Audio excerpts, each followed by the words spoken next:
Salve galera, professor Rafael aqui para mais uma aula do Construindo Vencedores. E o tema da nossa aula de hoje é a gente conseguir aí desmistificar algumas palavras que a gente costuma falar sem querer quando vai se tratar de química. Nesse ponto, a gente vai trabalhar as definições corretas e finalmente algumas questões relacionadas a esses temas que a gente vai discutir hoje. Então, para nossa aula aqui, temos o tema de substância e mistura. Substância é uma palavra que a gente costuma falar bastante, né, de uma maneira incorreta. Então a gente fala ali sobre um produto novo, algo ali, um alimento, algo relacionado à química, né? A gente costuma sempre levar para a substância, sendo que a substância ela possui uma definição muito bem ali colocada. A gente delimita muito bem o que se trata de uma substância. Então, dentro da química, não adianta você chamar tudo de substância, porque você vai estar cometendo um erro. E isso acontece por quê? Por conta do senso comum. A gente aprende ao longo da nossa vida a relacionar palavras ali que não necessariamente carregam o significado correto. Então, substância, a gente vai finalmente entender o que se trata, e aí a gente começa a nossa discussão também em relação a misturas.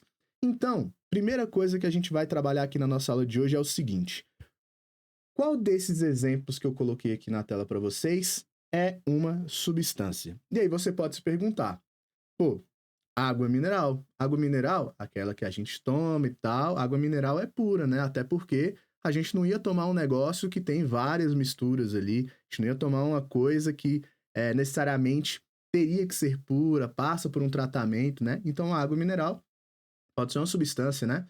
Sangue. Ah, eu sei que o sangue ali, a gente tem algumas misturinhas, tem algumas coisas dentro ali da estrutura do sistema do sangue, então eu acho que não é a substância, o sangue ali necessariamente dizendo. E o leite? O leite a gente enxerga apenas ali uma coisa só. Então, eu posso dizer ali, né, vamos chutar que o leite é uma substância. Então, aqui a gente está trabalhando diferentes visões e interpretações do que é uma substância. Por muito tempo a gente escuta, né, substância para lá, substância para cá, e não necessariamente a gente aplica de fato uma definição correta àquilo. Então, se eu der a resposta correta para vocês aqui agora, qual dessas aqui é uma substância, eu vou falar que nenhuma. Por quê? A água mineral que a gente ingere, ela não é pura. A água, né, o próprio nome já fala, água mineral, é água com minerais. A gente vai ter zinco, potássio, cálcio, magnésio, várias coisas misturadas junto com a água. E o nosso sangue aqui é o mesmo raciocínio. Se você já fez um exame de sangue, se você sabe como é que funciona, né? Toda a questão ali do exame que passa pela centrífuga, separa ali o plasma, você sabe que o sangue de fato não é uma coisa só. E o leite pode parecer que é apenas uma estrutura, né? Se você olha o leite ali, você vai achar que é apenas uma coisa só.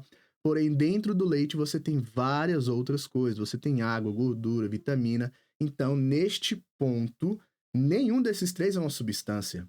Então, por que eu estou dando esse exemplo aqui, essa pergunta inicial para vocês? Para vocês perceberem justamente aonde que a gente vai pegar para descobrir se é ou não uma substância. Então, trazendo aqui para vocês a definição correta do que seria uma substância, né, segundo a nossa IUPAC, ela vai falar o seguinte, fazendo as adaptações da IUPAC, tá? Para não ser, tô dando crédito totalmente para eles. Mas ele fala o seguinte: matéria de composição constante, melhor caracterizada pelas entidades. Que entidades são essas? Moléculas, fórmulas unitárias, átomos, tá? E as suas propriedades. Então vamos ali destrinchar essa definição, que eu posso estar falando grego agora. Essa matéria de composição constante diz o quê? Uma substância, ela sempre vai apresentar a mesma composição. Vou dar um exemplo para você.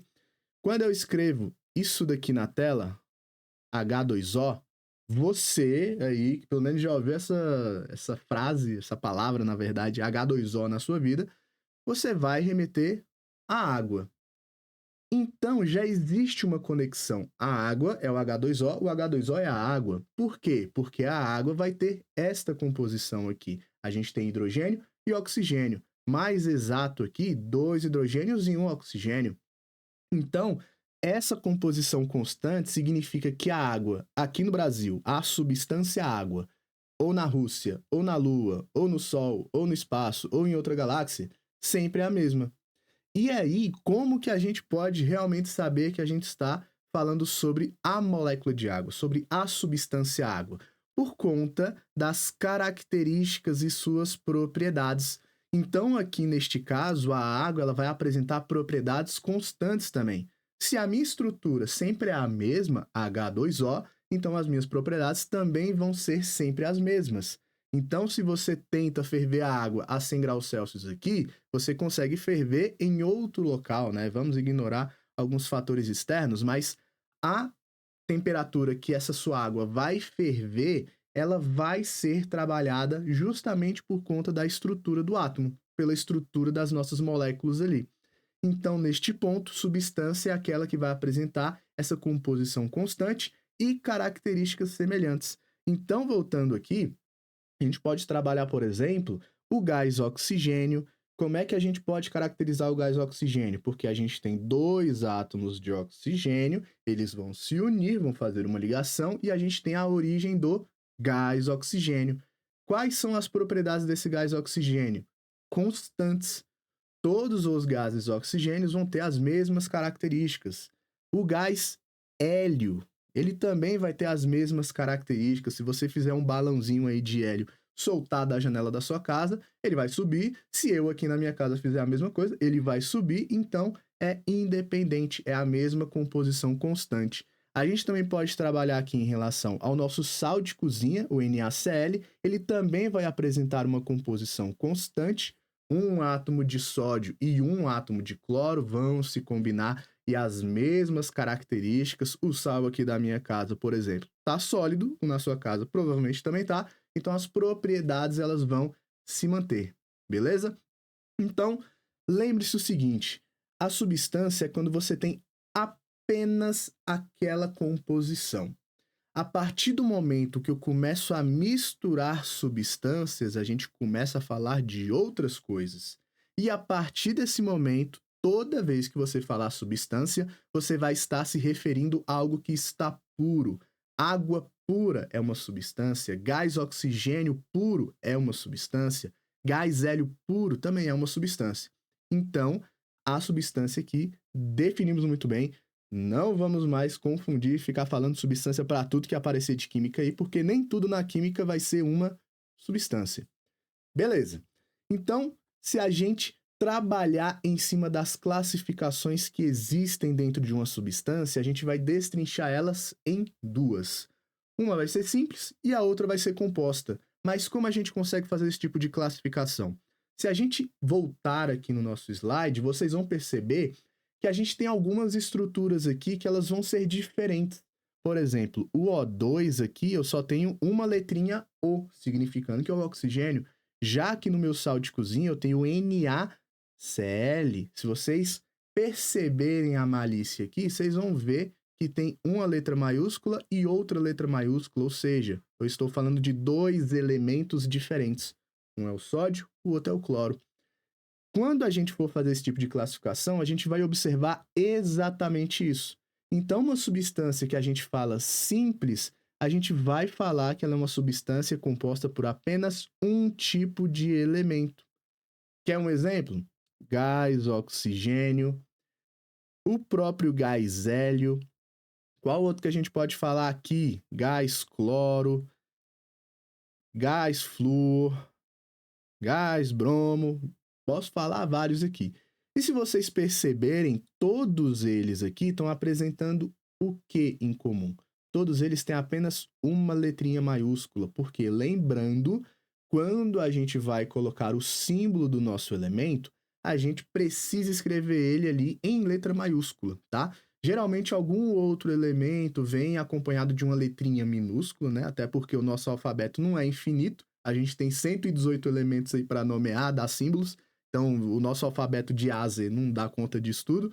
Então, a gente adiciona uma letrinha minúscula ao lado para a gente falar, olha, esse elemento começa com C, mas eu vou colocar um O aqui do lado para você não confundir os elementos. Exemplo, carbono é um C, cobalto é o CO. Então, a gente diferencia pela letrinha minúscula. Então, quando você for analisar se é uma substância simples ou composta, ou você vai por essa análise do elemento, né? Você já está familiarizado e tal, ou você olha a quantidade de letras maiúsculas. Se você tem mais de uma letra maiúscula, ela é uma substância composta. Vamos aplicar isso na prática. Aqui na composta, a gente vai ter substâncias formadas por 2 elementos ou mais. Como que a gente conta os elementos? Você vai contar as quantidades de letras maiúsculas. Quer um exemplo aí de substância composta? Sal de cozinha, que a gente viu aqui atrás. Eu tenho N maiúsculo e um C maiúsculo. 2 letrinhas maiúsculas está me indicando que eu tenho 2 elementos aqui. Se a gente colocar aqui agora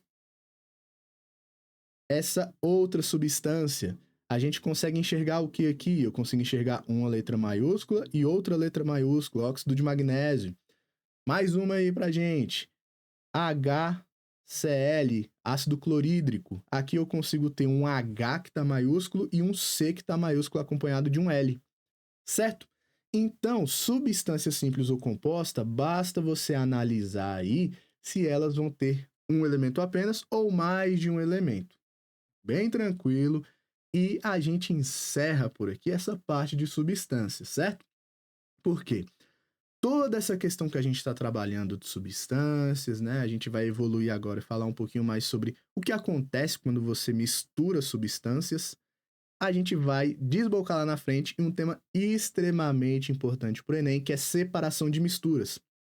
Para você conseguir entender separação de misturas, você tem que entender o que é uma mistura e do que é feita uma mistura que é de uma substância.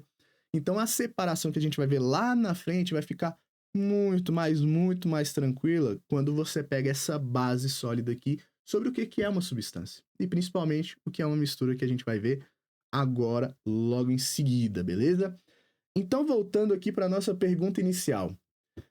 Qual desses exemplos é uma substância? Agora vocês já sabem a resposta, porque água mineral tem o quê? A água mineral, a gente vai ter a água misturada com vários íons aqui de minerais, íons de cálcio, íons de zinco, magnésio, a gente também vai ter aqui potássio, uma infinidade, depende da região que você mora, a gente pode adicionar mais um pouquinho ali também.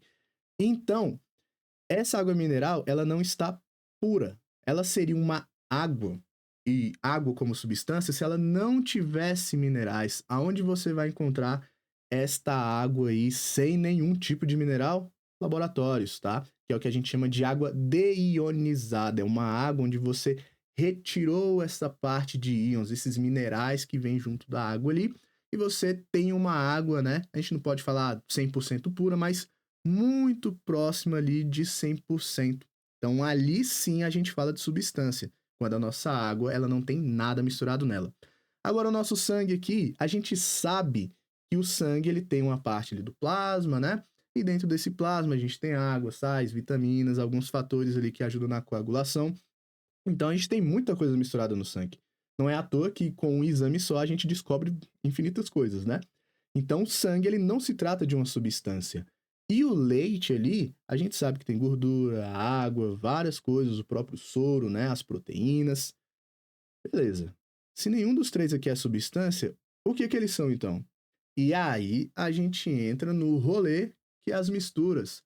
A mistura é o conceito mais de boa de você entender isso daqui. Por quê? Perdão. A questão da nossa mistura aqui, a gente vai ter essa noção de misturar componentes. Então, quem são os meus componentes aqui dessas coisas que eu coloquei na tela? Água mineral, sangue e leite.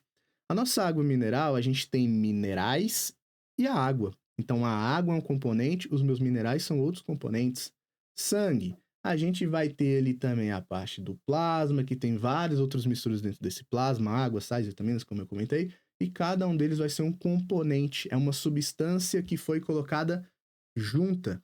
Então, como que a gente faz para descobrir se algo é ou não uma mistura? Se aqui a gente está numa percepção meio que visual, né? Não tem muito como a gente saber mais ou menos o que é uma substância, o que é uma mistura. Como então a gente diferencia todas elas? Como é que eu descubro que algo é ou não uma substância e se ela está misturada com outras coisas?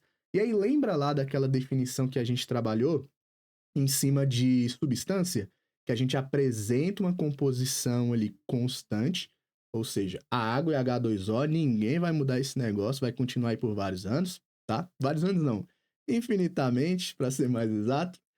E a gente também colocou lá que eles vão apresentar propriedades semelhantes, ou seja, a água que está aqui na minha casa é a mesma água que está aí na sua casa, é a mesma água de alguém que está lá no norte, é a mesma água que está em algum lugar. Então, a substância água, ela não é alterada, beleza? Assim como as suas propriedades.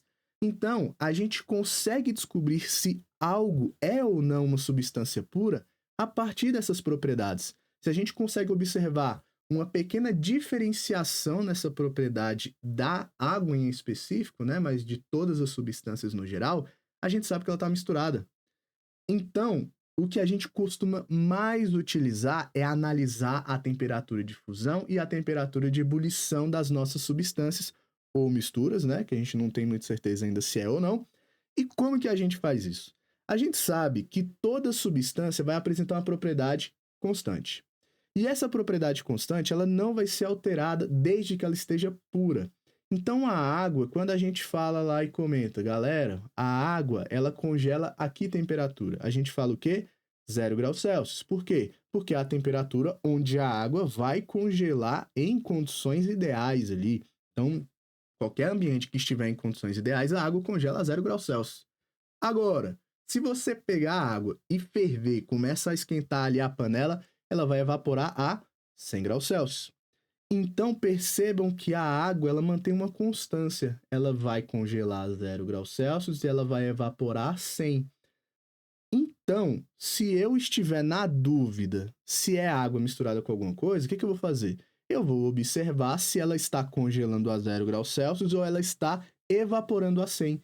Se ela não está seguindo essa constância, eu sei que a água não está pura, certo? Então não vai estar puro. Como que isso vai ser decifrado, né? Como é que a gente explica isso de uma maneira mais gráfica, visual? A partir da nossa curva de aquecimento. A curva de aquecimento, ela mostra para a gente o comportamento da temperatura durante o aquecimento de um sistema.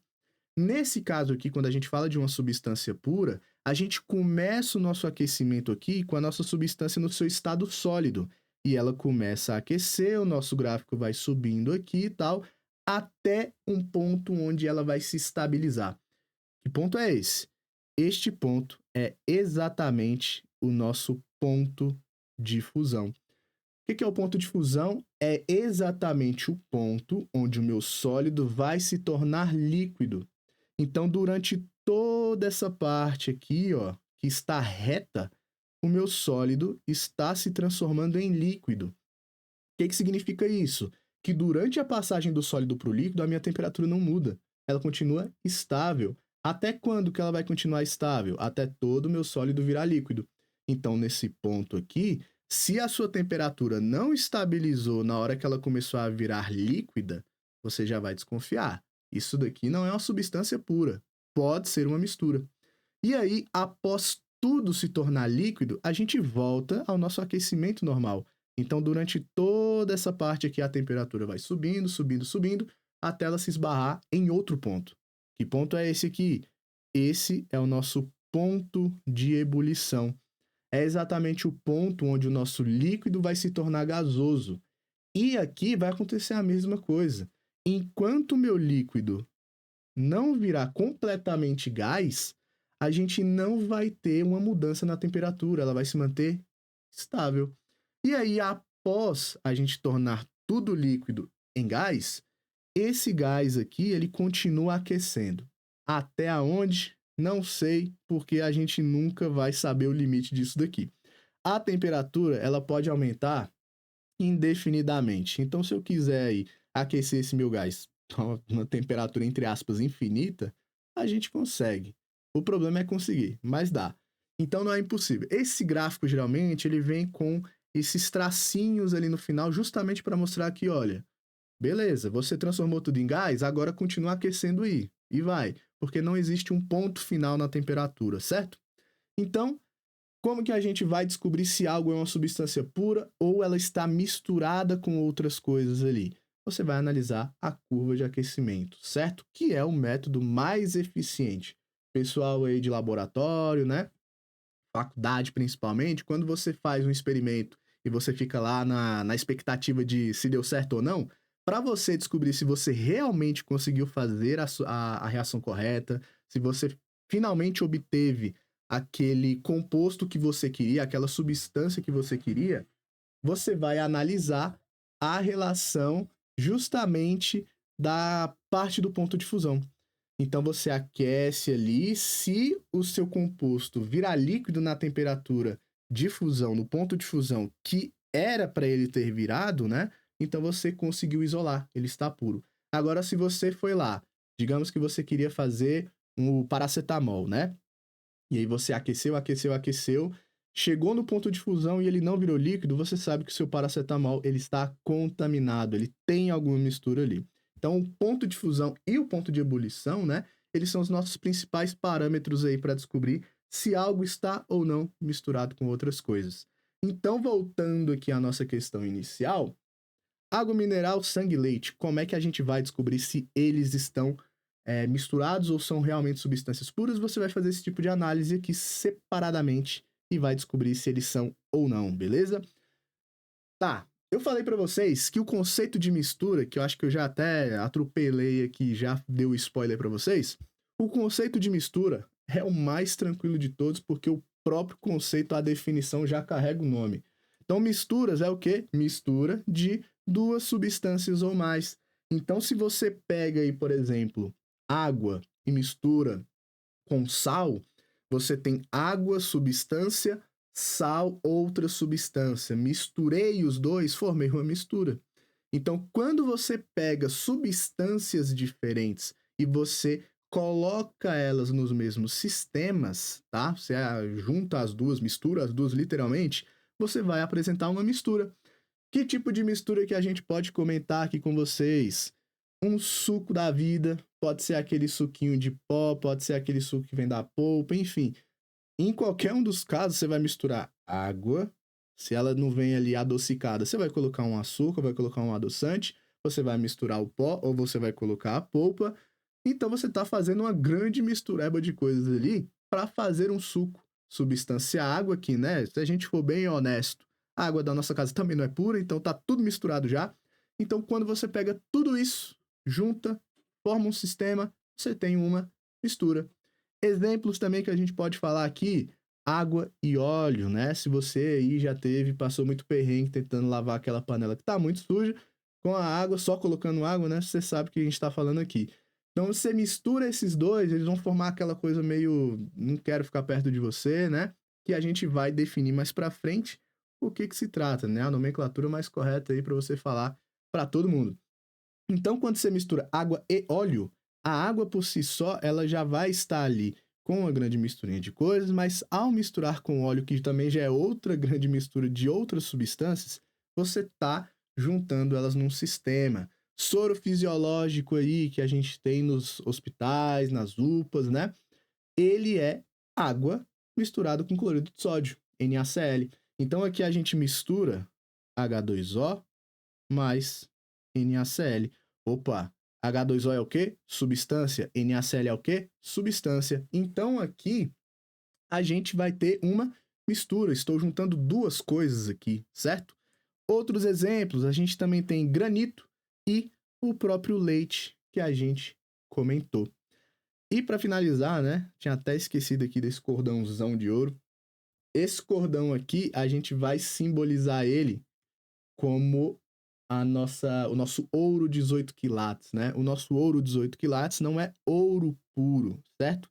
A gente tem ouro e outras coisas ali, outras ligas que a gente vai tratar para fazer um cordão desse, certo? Obviamente, né, para ficar mais barato, mas fazer o quê? É ouro de qualquer jeito, é só a gente continuar falando que é ouro puro, certo? Ninguém vai descobrir.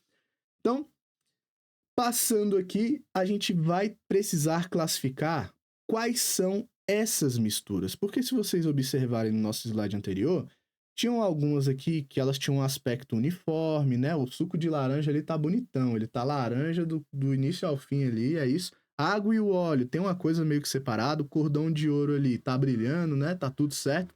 Então, existe aqui algo que tá diferenciando eles. Por que que o desenho tá separado desse jeito? E por que que no outro a gente tem um cordão de ouro que a gente nunca vai descobrir se ele é falso ou não, certo? Nesse caso, a gente vai classificar em mistura homogênea ou mistura heterogênea, tá? Homo aqui, do próprio prefixo, né, de igual, de igualdade, a gente pode levar por esse raciocínio, e o hétero de diferente. Então, quando a gente trata de mistura homogênea, a gente vai trabalhar misturas que apresentam apenas uma fase, e guardem esse nome aqui. O que é uma fase? Ignorando todos os meus colegas químicos aí, e até eu mesmo, né, que estou passando a definição correta para vocês, a nossa fase aqui, a gente pode interpretar ela como um aspecto visual. É aquilo que você enxerga, certo? Existe uma definição mais bonitinha? Claro, é aquela que vai apresentar um aspecto homogêneo dentre as suas partículas de um sistema de maneira homogênea, certo? Então, ao longo de toda a nossa mistura, a gente vai apresentar um aspecto uniforme da distribuição das partículas. Falei grego? Não. Se a gente pegar água e NaCl aqui e a gente misturar, você nunca vai descobrir se eu estou te dando um copo de água puro para tomar ou se eu estou colocando água e sal, água e ácido ou água e alguma outra coisa. Por quê? Porque essas partículas, sal, ácido, eles vão apresentar uma mistura muito boa com a água. E isso faz com que ele se misture ao longo de todo o corpo do sistema. Então, ao longo de todo esse copo aqui que está com água, sal, enfim, qualquer coisa, a gente vai perceber que existe uma distribuição uniforme, não tem nenhum lugar que tem mais sal para um lado, sal para o outro, ele está distribuído bonitinho.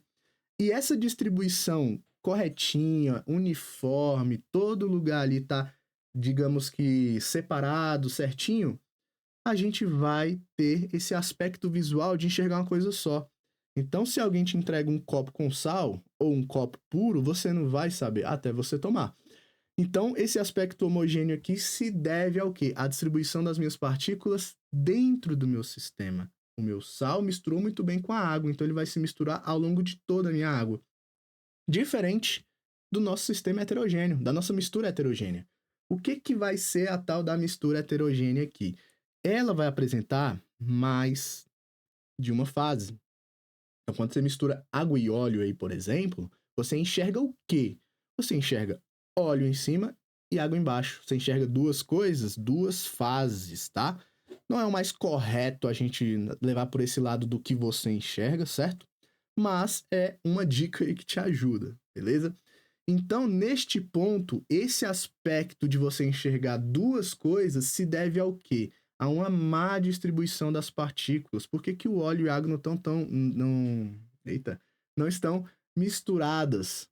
Porque a distribuição delas ali fez com que as partículas de óleo ficassem em cima e as de água embaixo. Elas não estão distribuídas perfeitinho ali, distribuídas uniformemente. Elas estão distribuídas de maneira errada. O óleo está lá em cima e a água está embaixo. Isso vai dar um aspecto visual de você olhar isso e conseguir ver o óleo e ver a água. E aí você tem um aspecto de uma mistura heterogênea. Agora, para a gente aí refletir um pouquinho. O leite. Quando você olha um copo de leite, você parece que está enxergando uma coisa só.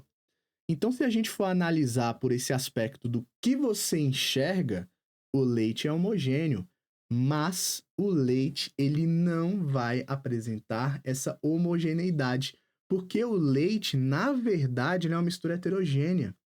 Por quê? Esse leite que a gente consome, né, industrializado, eles dão uma maneira ali de quebrar as moléculas de gordura em partículas menorzinhas. Isso significa o quê? Se você colocar um copo de leite aí para você tomar, você não vai conseguir ver a gordura subindo, mas o pessoal aí que já tomou o leite ali fresco, né? Ou então não tem o costume de comprar do pessoal ali da fazenda, vai perceber que o leite tem um aspecto muito diferente. Você consegue observar partes ali, a gordura, né? É um leite que está diferente. Então, essa questão de você enxergar esses aspectos aqui vai tornar o leite uma mistura heterogênea. Mais especificamente, mais para frente a gente vai discutir isso também, mas se a gente for classificar de maneira mais corretinha, a gente fala que o leite, ele é um coloide, certo? As partículas que estão imersas ali no leite, né, a grande mistureba que é o leite, essas partículas elas são grandes o suficiente para tornar visível, né? Não a olho nu, mas a gente consegue ver um aspecto de coisa diferente. A gordura fica em cima, embaixo ali, a água, né? Então o leite ele se trata desse coloide, que são essas partículas que têm um tamanho um pouquinho maior e eles ficam ali, de certa maneira, mexendo no aspecto visual do coloide em si. Outros exemplos que a gente tem de coloide, maionese, gelatina, tá? Espuma, todas elas parecem que é uma coisa só, mas na verdade elas são heterogêneas porque elas entram todas nessa classificação de coloide. Inclusive, se você pega em um leite fresco da fazenda e deixa ele parado por um tempo, você consegue observar que a gordura começa a separar. Se ela fosse uma substância pura, uma mistura homogênea, não haveria essa separação, mesmo se você deixasse ali parado, tá? Então, recapitulando aqui, quando você tem uma mistura homogênea, ela vai apresentar apenas uma fase. E aí, mais para frente, a gente vai usar essa informação, tá? Mas quando a gente tem uma mistura homogênea, a gente chama ela de solução. Beleza? Solução, então, que você provavelmente também já ouviu muito aí e provavelmente falaram de maneira errada. Solução nada mais é do que uma mistura homogênea. E a mistura heterogênea é aquela que vai apresentar mais de uma fase. O leite entra nessa classificação, mas a gente pode dar uma classificação mais especial ainda para ele, que é coloide. Beleza? Então, como que a gente observaria esses aspectos aqui? Eu já comentei com vocês que a questão da homogeneidade, esse aspecto de ver uma coisa só, se deve à distribuição das nossas partículas. Então, se a gente conseguisse dar um zoom, digamos assim, né? Vai ver mais de perto, a nível atômico, o que está acontecendo numa mistura homogênea e numa heterogênea, a gente ia observar algo mais ou menos aqui.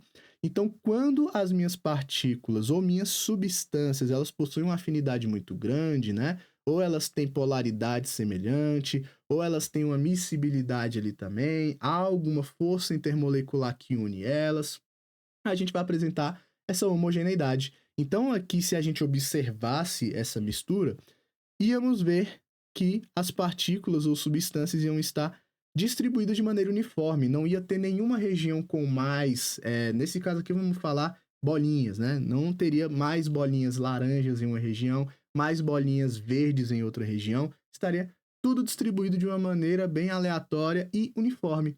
Enquanto que na heterogênea isso não acontece. Então as bolinhas vermelhas aqui, elas estão mais acima e as bolinhas maiores, elas estão mais abaixo. Então essa distribuição uniforme, ela não acontece na heterogênea. Aqui, as bolinhas vermelhas, para elas serem uma distribuição uniforme, elas teriam que estar junto aqui das azuis. E elas estão separadas. Isso daqui pode acontecer por conta de quê? Por conta que elas não se atraem o suficiente e essa não atração pode ser levada em conta a questão da polaridade dessas moléculas. Elas não são miscíveis entre elas. Elas são immiscíveis. Elas não se misturam. Então, nesse caso, a gente vai ter um aspecto mais heterogêneo aqui. Beleza? E aqui, como a gente também consegue classificar, né, a questão das nossas substâncias e ver a curva de aquecimento, agora a gente vai observar o outro lado também. Como que a gente descobre se algo é uma mistura? É só a gente fazer o mesmo teste da curva de aquecimento. E percebam que aqui a gente não tem mais aquela constância, certo?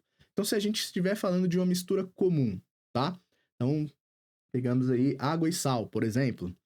Aqui, a gente começa a ter o aquecimento até atingir o ponto de fusão mais baixo entre as substâncias da mistura.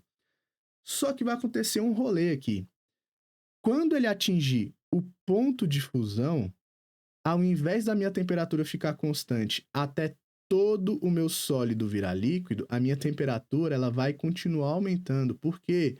Porque a gente não estabeleceu ainda, né, que todas as substâncias da mistura de fato mudaram de fase.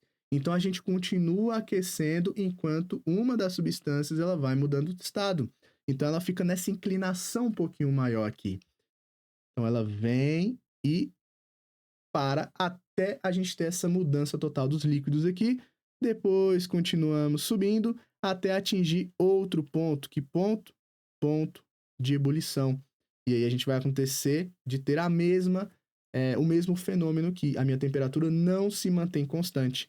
E aí, neste caso, a gente vai ter essa variação da temperatura enquanto o líquido vira gasoso, e aí depois todo mundo vai ser gasoso, temperatura continua aí para cima até onde der. Então, aqui no caso da mistura comum, percebam que a gente não tem pontos de fusão ou temperatura corretinha aonde aconteceu a mudança do sólido para o líquido ou do líquido para o gasoso. A mistura comum, na verdade, a gente tem um intervalo de temperatura, certo? Delta ali para mostrar a variação. Então, a gente tem um intervalo na temperatura onde ocorre a mudança de estado. Se a gente apresenta essa variação na temperatura durante a mudança de estado da fusão e da ebulição, a gente tem uma mistura comum. Se a gente apresenta apenas aqui durante a fusão, a gente tem uma mistura azeotrópica. Então aqui o meu sólido vem, depois o sólido começa a virar líquido, mas durante essa mudança de estado, a minha temperatura ela não fica constante, ela é variável, ela continua subindo independentemente de estar acontecendo uma mudança de estado. E aí, ela sobe aqui, líquido, até atingir o ponto de ebulição. E neste ponto de ebulição, o que vai acontecer? A minha mistura volta a ser constante. Então, aqui no caso da nossa mistura azeotrópica, a gente vai ter o nosso ponto de ebulição em temperaturas muito semelhantes ali, e aí a gente consegue manter essa constância, porém o ponto de fusão a gente não tem esse ponto necessariamente, é uma variação na temperatura durante a mudança de estado físico que a gente chama ali de fusão. Então aqui, líquido vira gasoso e depois sobe e continua gasoso aqui. Quando que acontece geralmente essas misturas azeotrópicas aqui? Quando você mistura líquidos, certo? Sistemas onde você tem líquidos misturados. Tem a possibilidade de você ter uma mistura azeotrópica aí, beleza? E na mistura eutética é o contrário. O nosso ponto de fusão aqui realmente é um ponto, a temperatura é constante, certo? Então aqui sólido virando líquido. Depois esse líquido sobe até atingir aqui uma temperatura que seria, né, o nosso ponto de ebulição, mas aqui ela não se comporta como um ponto porque a temperatura ela é variável, ela continua subindo independentemente desse estado físico estar ali mudando, né? Então, colocando aqui mais pertinho para vocês observarem, a gente vê que essas misturas, todas elas têm uma curva de aquecimento um pouquinho parecida, porém vai ser um detalhe que vai mudar uma para outra. Quando que geralmente acontece uma mistura eutética? Em sistemas sólido-sólido. Então, quando você tem aí misturas sólido-sólido, a gente vai apresentar essas curvas aqui, podem ser eutéticas. Quando você tiver líquido-líquido, você pode apresentar uma mistura azeotrópica, e a mistura comum é um pouco mais tranquila de acontecer, geralmente líquidos e sólidos vai rolar ela aí, beleza? Então essas três curvas de aquecimento são as maneiras que você ia observar e descobrir se é ou não uma substância. Então lembra lá daquele exemplo, água mineral, leite e sangue. Se você traçasse uma curva de aquecimento, com certeza durante o ponto de fusão ou ponto de ebulição, a gente teria uma variação na temperatura. Por quê? Porque são todas misturas, beleza? E aí você ia descobrir se é uma substância ou uma mistura dessa maneira, beleza? Então agora, ponto mais importante aqui da nossa aula, vamos resolver questão. Separei algumas aqui por uma ordem de dificuldade, né? Tentei traçar um escalonamento, uma escadinha do mais fácil para o mais difícil, porém vocês vão observar que não tem como complicar muito esse conteúdo, né? Então aqui a gente tem a nossa primeira questão para resolver, que é da UEMA, vou colocar aqui na tela para vocês. O que você sabe sobre o uso do álcool? Durante a pandemia da Covid-19, o álcool em gel tem salvado vidas. É preciso ter cuidado, no entanto. Segundo a Agência Brasil, um dos maiores problemas da queimação por álcool em gel é que ela não faz chamas visíveis, de modo que pode começar a queimar e se alastrar rapidamente antes mesmo de ser percebida pelas vítimas. É o que as autoridades estão chamando de fogo invisível. A seguinte reação química representa a combustão do etanol. E ele me dá a nossa equação química aqui, né? Mostrando o etanol reagindo com oxigênio, formando dióxido de carbono e água. E ele fala ali no final: pode-se afirmar que entre os produtos da combustão do etanol estão presentes. Então, antes de tudo, o que é produto? Produto, tudo aquilo que está depois da seta. Reagente, tudo aquilo que está antes da seta. Reagente é o quê? É aquilo que você vai reagir, é aquilo que você vai colocar junto para você fazer uma reação. Então, o reagente já carrega o próprio significado, né? Reagente, você vai reagir aquelas substâncias ali e você vai formar um produto. Produto final. Produto é aquilo que você vai obter após fazer essa sua mistura aqui. Então, agora a gente vai analisar. Pode-se afirmar que entre esses produtos aí estão presentes o quê? E aí, surpresa agora para vocês verem as alternativas e verem, né, como é muito tranquilo essa matéria. Então, só recopiei aqui o finalzinho da questão para a gente não perder o raciocínio. Então, estão presentes ali nos produtos da combustão do etanol duas substâncias simples. O que é uma substância simples? É aquela que apresenta apenas um elemento. Exemplos: gás oxigênio. Quantas letras maiúsculas eu vejo aqui no gás oxigênio? Uma. Isso é uma substância simples. Gás cloro. Quantas eu enxergo aqui? Dois cloros ali e apenas uma letra maiúscula. Então, a questão não vai contemplar substâncias simples aqui, porque eu enxergo duas letras maiúsculas. Isso daqui é composta. É uma substância composta, assim como a água. HO, duas letras maiúsculas, então ambas são compostas. B, uma substância composta e outra simples? Não. Duas substâncias compostas, corretíssimo. Letra C, nossa resposta final aqui. Na D, ele fala sobre dois elementos químicos. Está errado também, porque elemento químico, a gente tem ele isolado. Elemento químico é aquele que apresenta características semelhantes, grupo de átomos de características semelhantes, e quando a gente fala elemento, ele tem que estar isolado. Ele não pode estar carbono junto com oxigênio, hidrogênio junto com oxigênio. A gente tem substâncias e não elementos. Elementos se agrupam para formar substâncias, substâncias se misturam para formar uma mistura, e a gente vai crescendo no grau de complexidade aqui. Beleza? Então, primeira questãozinha bem tranquila para a gente resolver. Pra vocês observarem aí que quando a gente trabalha em cima dessa questão de substância, mistura, lá no início da aula podia parecer meio besta falar o conceito de mistura, falar o conceito de substância, mas agora faz diferença, tá? A gente agora sabe a diferença de uma substância para um elemento, de uma substância para uma mistura. Pode parecer fácil, chato de início, mas a química, ela é uma escada. Você começa do básico até você chegar no complexo. E se você não entende o básico, você não vai entender o difícil. Então é por isso que é muito bom a gente trabalhar essa parte inicial, ver com calma, ter uma aula mais tranquila, tirando todas as dúvidas, falando todos os detalhes, para lá na frente você usar isso em uma questão mais difícil. E isso pode ter certeza vai ajudar, beleza? Próximas questões aqui que a gente tem mais 4 para resolver. Vamos lá. Uma mistura gasosa comercializada em cilindros pressurizados é empregada em câmaras de atmosfera artificial para a cultura de células em pesquisas científicas. Ela é constituída por nitrogênio, hidrogênio e gás carbônico. Essa mistura gasosa é, e aqui vou dar uma dica para vocês: nitrogênio, hidrogênio e gás carbônico. Na verdade, eu vou chamar isso nem de dica. Uma coisa mais científica, né? Gás não é visível. Então, quando você misturar gás hidrogênio e gás carbônico, você vai enxergar o quê? Nada. E se você não enxerga nada, você está enxergando essas três substâncias, nitrogênio, hidrogênio e gás carbônico, como uma só. Quer que eu prove o meu ponto? Olha para a sua frente e o que você está enxergando agora. Você consegue enxergar o ar? Não.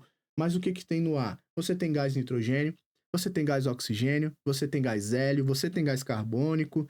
Então você tem uma infinidade de gases que estão na nossa atmosfera e você está agora dentro dessa atmosfera, você está respirando esse ar. Mas você enxerga ele? Não. O que você enxerga? Uma coisa só. Não tem como a gente falar que enxerga o ar, mas a gente sabe que mesmo não enxergando ele, parece uma coisa só. O ar parece uma coisa só. E se ele parece uma coisa só, essa nossa mistura aqui, ela é homogênea. Então, essa mistura de gases que vai acontecer aqui vai ser uma mistura homogênea. Você vai enxergar alguma coisa? Não, então vai parecer que é uma coisa só, tal qual o ar que a gente respira. E ela é constituída pelo quê? Aí a gente vai analisar as nossas alternativas ali. 3 substâncias compostas? Não. Observa aqui, ó, gás nitrogênio. Quantas letras maiúsculas eu tenho? Uma. Então eu só tenho um elemento. Isso aqui é simples. Aqui, uma letra maiúscula também. Simples. E aqui, gás carbônico. Quantas letras maiúsculas a gente está observando? 2. Se são 2 letras maiúsculas, eu estou falando de 2 elementos diferentes. Aqui eu tenho o carbono e aqui eu tenho o oxigênio. Então, aqui neste caso, a gente vai ter uma substância que a gente chama de composta. Então, voltando aqui para o nosso raciocínio da questão, né? A gente vai falar que a gente tem 2 substâncias simples e uma substância composta. Letra C, novamente, da nosso vestibular aí da UEA. Certo? Então, 2 primeiras questãozinhas aí para a gente dar uma aquecida, né? Para ficar de boa, para a gente ver como é que funciona essas questões, né? E agora vamos partir para umas questõezinhas um pouquinho mais complicadas, certo? Questãozinha aqui da Unimontes de 2020. E a imagem não está tão ideal assim para vocês enxergarem, mas basicamente a gente tem a seguinte situação. Aqui a gente tem iodo misturado com ciclohexano. Então ela está misturada com ciclohexano. No nosso segundo tubo, a gente tem o tal do ciclohexano misturada com a nossa água. Porém, o que aconteceu aqui no primeiro tubo? Quando ele misturou iodo e ciclohexano, a gente consegue enxergar exatamente aonde está o iodo e aonde está o ciclohexano? Não, parece uma coisa só. Então, aqui nesse caso, a gente tem uma mistura homogênea. Neste caso, iodo e ciclohexano misturam muito bem. Então, o iodo está totalmente distribuído ao longo do sistema junto com o ciclohexano. Não existe uma região que tem mais iodo e mais ciclohexano. Eles estão distribuídos uniformemente. Diferente do tubo 2. Aqui no tubo 2, eu tenho ciclohexano e água. Só que o meu ciclohexano está em cima e a minha água está embaixo. Beleza. Como que a gente faz para saber quem fica em cima e quem fica embaixo? A gente vai trabalhar em cima da densidade. Aquele que tem uma maior densidade, ele fica no fundo, enquanto aquele que tem uma menor densidade, ele fica em cima. Quer algo aí para você usar de exemplo? Ar. Onde é que está o ar? O ar está aqui na atmosfera, né? E ele sai para fora do planeta. O nosso planeta segura as moléculas de ar ali, né, das substâncias do ar, através da gravidade. Mas, se não fosse a gravidade, ele ia continuar subindo, ele ia continuar indo para cima. Por quê? O gás tem uma densidade muito baixa. Agora, a gente, ser humano, a nossa densidade, ela é baixa ou alta? A gente está flutuando? A gente está voando? Não. Então, a nossa densidade do nosso corpo, ela é muito alta. A gente está preso pela gravidade aqui na Terra. Então, aquele que é mais denso sempre vai ter uma tendência a estar embaixo, no fundo. E aquele que tem uma menor densidade tem uma tendência em ficar em cima. Por isso que quando você mistura aí, né, água com óleo, o óleo fica em cima e a água fica embaixo, justamente por conta da diferença de densidade que existe entre eles aqui, beleza? Então, voltando aqui para a nossa questão, a gente vai agora analisar a última situação. Aqui a gente tem iodo mais ciclohexano mais água. Agora a gente misturou os três, mas olha só o que aconteceu. O iodo, ele se misturou com o ciclohexano e ficou em cima, e a água ficou embaixo. Quantas fases a gente enxerga aqui? Eu enxergo uma fase do meu iodo dissolvido no ciclohexano e eu enxergo outra fase da água. Aqui eu enxergava o ciclohexano em cima e a água embaixo. Então, todos esses dois tubos aqui, tubo 2 e tubo 3, eles são héteros. Heterogêneos. E aí, dada essa imagem, né, nem começamos a questão ainda, vamos analisar o que ela tem para falar para a gente. Assinale a alternativa correta. O iodo é uma substância composta, assim como o ciclohexano. Como é que a gente responderia isso daqui? Ciclohexano tem a fórmula dele bem aqui, ó. Quantas letras maiúsculas a gente tem? Uma, duas. É uma substância composta? É uma substância composta. E o iodo? Iodo, pô, aí você tá lá na prova, você vai caçar na tabela periódica, um tal de iodo. Onde é que você vai achar esse iodo? Lá na tabela, lá no grupo dos halogênios. E o que é esse iodo dissolvido em ciclohexano? Que de fato vai ser esse iodo aqui? É o tal do iodo molecular. É o iodo que está combinado com outro iodo, outro elemento iodo, né? Outro átomo de iodo. E ele forma essa substância aqui, que é o tal do iodo molecular. Quantas letras maiúsculas eu escrevi? Eu escrevi apenas esse I maiúsculo aqui. Então, tem apenas uma letra maiúscula. Então, o iodo, ele é, na verdade, uma substância simples. E aí, a nossa letra A não pode estar correta por conta disso. B. O ciclohexano é um solvente apolar, pois é immiscível com água. A água, ela apresenta uma característica de ser um solvente universal, né? A gente consegue misturar a água com muita coisa. E por que a gente consegue misturar água com muita coisa? Por conta das propriedades que ela tem. A principal delas, o quê? A polaridade. A água, ela é polar, certo? Então, quando você observar a estrutura da molécula, você vai ver polos, uma parte negativa e uma parte positiva. E isso faz com que a água se misture com o quê? Com semelhantes, certo? Que é até o macete que a gente costuma falar. Semelhante dissolve semelhante. Então, polar dissolve polar. Apolar, que é aquele que não tem polos, dissolve apolar. Então, aqui nesse caso, elas não vão se misturar, a água e o ciclohexano, justamente porque o ciclohexano é um solvente apolar e a água ela é polar. Logo, elas são immiscíveis, elas não se misturam, elas não se dão bem. Puxando o exemplo lá da água e óleo, água é polar, óleo é apolar, não se misturam, formei uma mistura o quê? Heterogênea. Então, se a gente volta aqui na imagem, ó, o ciclohexano e a água, eles de fato não estão misturados. O ciclohexano está em cima e a água está embaixo. Então, o fato deles não se misturarem se dá por conta da immiscibilidade que existe entre eles. Letra B, nossa resposta final. Beleza? Fomos um pouquinho além para responder essa, falamos de polaridade, sim, mas se a gente analisar aqui as outras, dá para a gente dar uma rabiscada. O iodo dissolve-se preferencialmente em solventes polares. O que é um solvente polar? Água. E se a gente volta aqui na questão, quando o iodo foi misturado com a água, ele não se misturou e ficou apenas com o ciclohexano.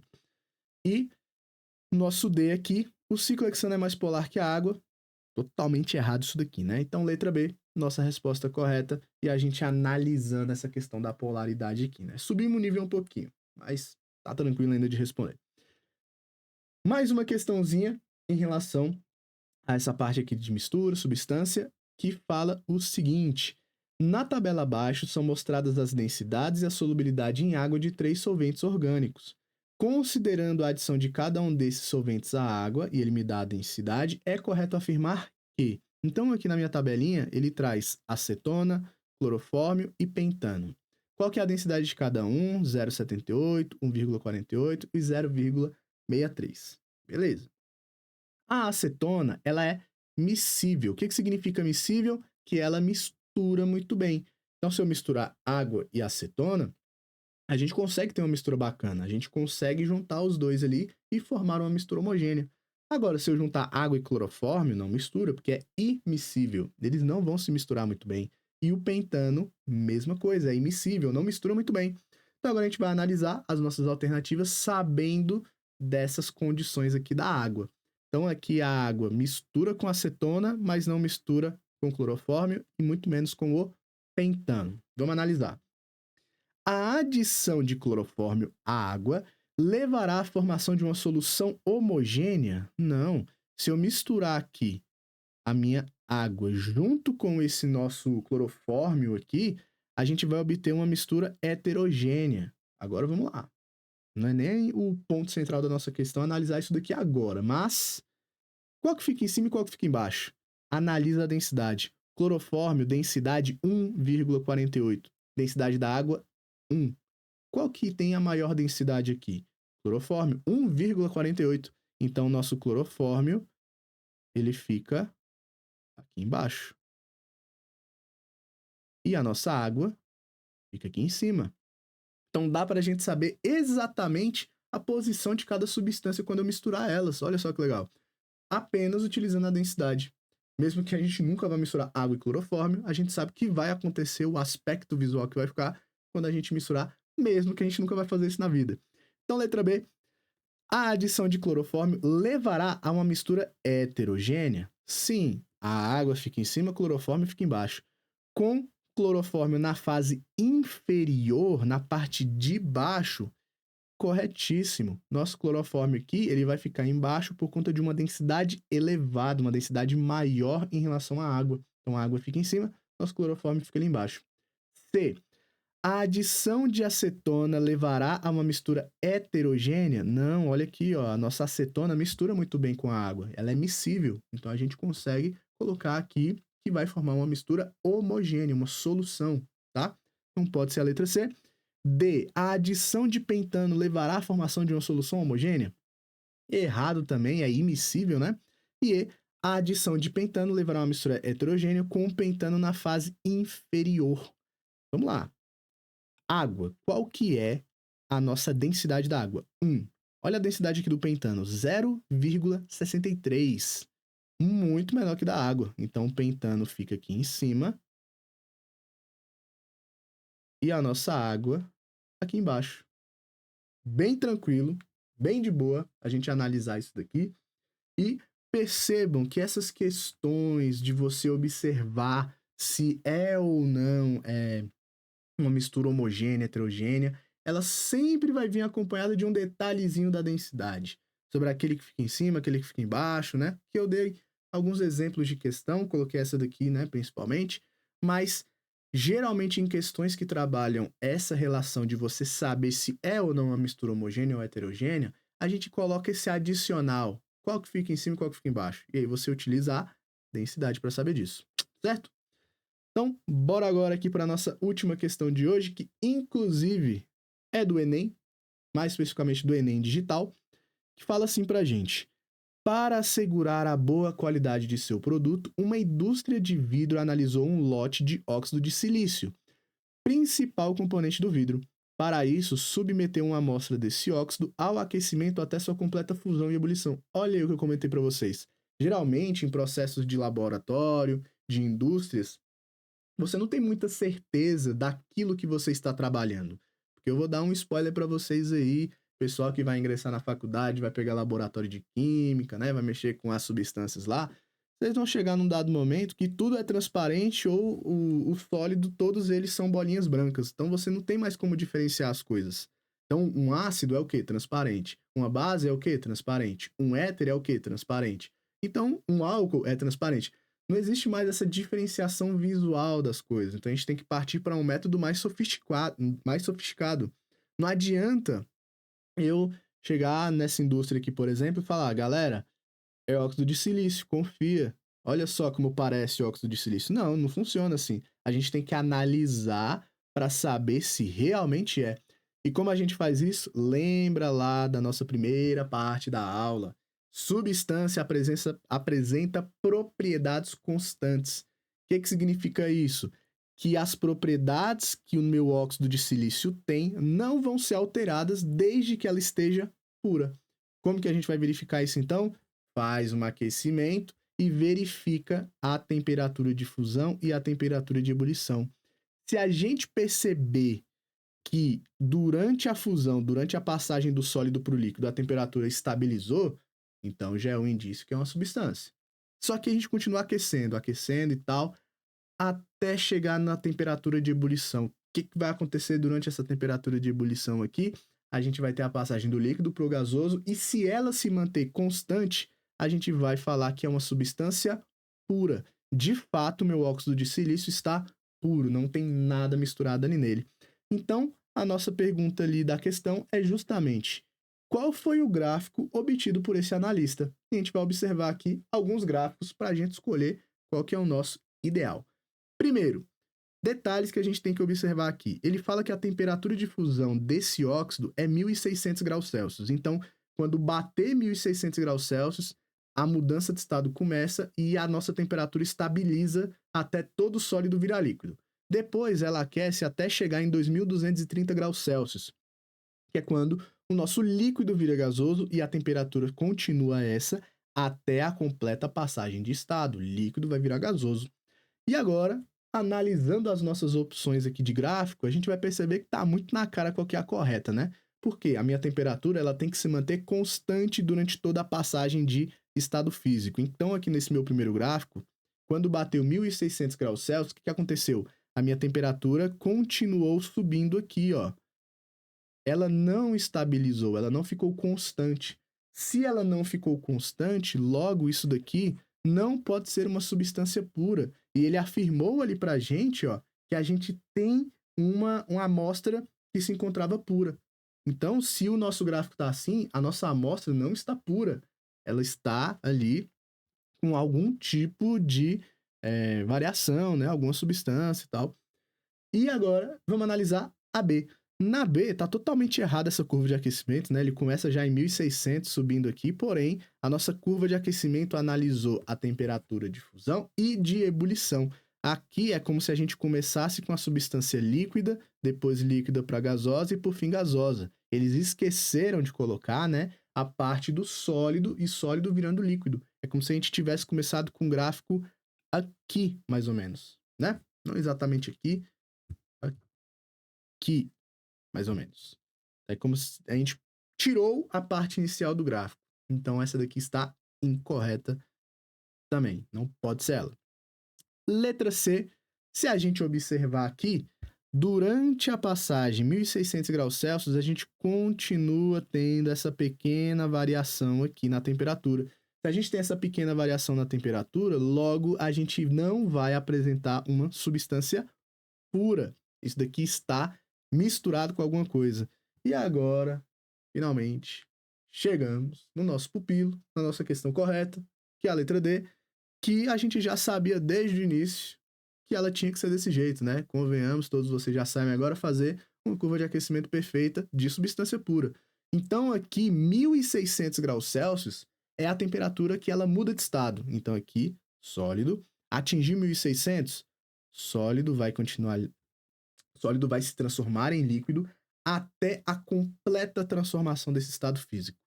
Depois que transformou todo mundo em líquido, esse líquido continua aquecendo até chegar em 2.230 graus Celsius, que é a temperatura que? Temperatura de ebulição, temperatura onde o meu líquido vai virar gás e depois todo esse meu gás, depois de todo transformado, vai continuar aí a sua jornada, né? Se a gente aquecer isso aqui infinitamente, a temperatura vai crescer infinitamente. E é isso aí. Então, letra D da nossa questão aqui do Enem Digital é a nossa letra D, certo? Então, só passar aqui por desencargo de consciência, né? A letra E, que tem no Enem também. Mas essa última questãozinha aqui, a gente sabe que tá errada porque tem uma variação na nossa temperatura. Então, galera, quais foram os objetivos aqui da nossa aula de hoje? Tirar esse vício de chamar tudo de substância e a gente introduzir algumas ideias, tá? Vocês perceberam que a gente não trabalhou muitas questões específicas do Enem. Peguei algumas questões parecidas, né, contextualizadas, para a gente tentar imitar. Mas por que a gente não tem necessariamente questões do Enem aqui nessa aula? Porque isso daqui é um pilar para a gente responder um dos conteúdos que mais cai no Enem, que é separação de misturas. Só que não tem como você saber separação de misturas se você não sabe o que é uma mistura, se você não sabe o que é uma mistura heterogênea, uma mistura homogênea. Então, a nossa aula aqui concluída com sucesso, para a gente finalmente dar os nossos passos aí e a gente continuar os nossos estudos da melhor matéria do mundo, tá? Matheus Tainan aí, muito melhor que física, da nossa melhor matéria do mundo, que é a química, e a gente aprender cada vez mais e vocês conquistarem a vaga de vocês e o sonho de vocês também, beleza? Então, muito obrigado aí pela aula, valeu pela companhia e a gente fica por aqui. Falou!